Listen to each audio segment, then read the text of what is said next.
At the turn of the century, all the workers built a 12-mile-long railroad from Dockery all the way to Boyle. And so that train brought all that food here and kept those people alive. But what it did was, it brought all the blues singers here.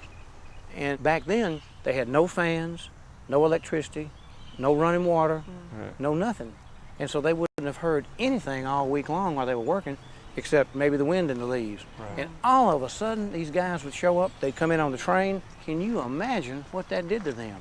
They've been working so hard all week long, and wow, people would show up playing metal acoustic national guitars, loud and brassy.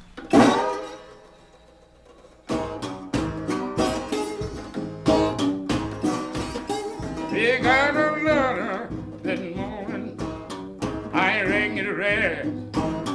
Said, hurry, hurry, gal, your love is dead. He got a letter that morning, I rang it red. You say, hurry, hurry, cause the gal you love is dead. Literally ground up his suitcase, took out down the road. When he got down, she's laying on a cooling board. He grabbed up his suitcase and it took out down the road. This Dockery commissary that we're sitting in front of drew a lot of people, like Son House, all kinds of blues singers. Almost all of them back in the 20s and 30s came here because of the isolated group of people, and they could perform in front of. So they had a captive audience almost. In that era, the reality was you're a sharecropper, you're working hard every day of your life, and music was a break from reality, a break from that hard day-to-day work.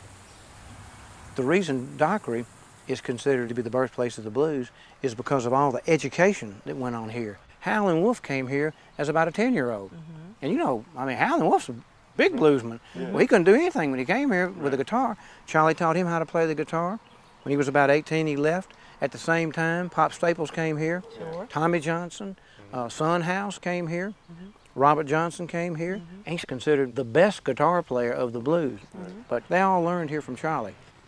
And Honey Boy Edwards played here. He was probably one of the last original blues singers to actually play here at Dockery. This previously unseen footage includes the earliest film performance by a Dockery musician, Honey Boy Edwards, playing on a street corner in 1942. Lord, to hear me when I'm down, I'll be the same way when I ride.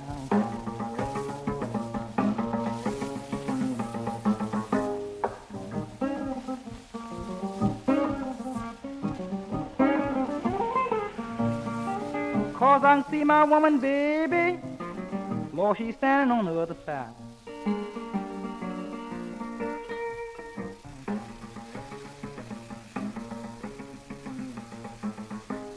Lord, I'm gonna walk from New York City, baby, now. See that ghetto, Mexico.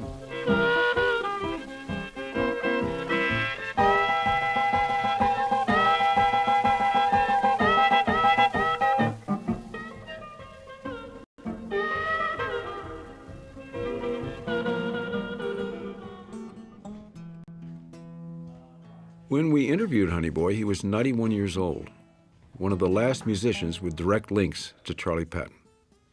This is Honey Boy Edwards. And I was born in Shore, Mississippi in 1915, and I played guitar. My father played guitar and violin, and my mother played harmonica. And my name is Honey Boy Edwards, and that's about whatever. This is me. Charley Patton, he was Indian. He dressed clean, wore his hair out, curled to the side. He's Indian. Yeah, he had some good-looking women. I used to go with one of his women. Well, he was attracted at the time because he made calls that didn't too many people make. But Charley Patton called him the Fond of the Delta. He was a good blues player back in that time, and his name was ringing all through the Delta, Charley Patton, Charley Patton. He played for all the country dancers. I'm gonna move to Alabama. I'm gonna move to Alabama. I'm gonna move to Alabama. The 96-year-old guitarist Homesick James had vivid memories of Patton's performances. The first time I met Charley Patton, I was having a picnic, and I see all the dust jumping in the front. It was Charley Patton making all that noise. Charley was something. Yes, he was. Because he get to walking on the ground. When he played, he's throwing his guitar all behind his back and kicking that dust up with his feet. He was a good showman. He was. How did he manage to be heard with just guitar and voice? Holler loud. Holler loud. All of us got to bad the voices. You were too. Hollered at that mule all day long. I didn't see it, but somebody said that Charley knocked a mule down one time. He was rowdy enough to do it. And if the mule made him mad enough, he probably attacked him. He would. Charley was kind of rough. Well, Charley, he drank a lot of whiskey, a lot of white whiskey. And he'd break up his own dances. Yeah, broke up his own, he'd fight. He'd get to playing the guitar and somebody said he want to fight. He'd break up his own dances. Charley died in 34. He had got to fighting at Harley Ridge, and some guy had cut him here on the throat. 2 years after Patton's death, Robert Johnson blended his style with the latest sounds from Chicago and St. Louis and made the most famous Delta blues recordings of all time. He too was discovered by H.C. Spear and is now considered a forefather of rock and roll. His most direct musical descendant was his stepson, 91-year-old Robert Lockwood, Jr.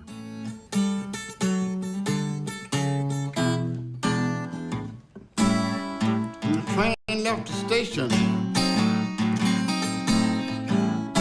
with two lights on behind, when the train pulled away from the station with two lights on behind, the blue light was my blues and the red one was my mind, all my love in vain. Oh, that was one of Robert Johnson's tunes.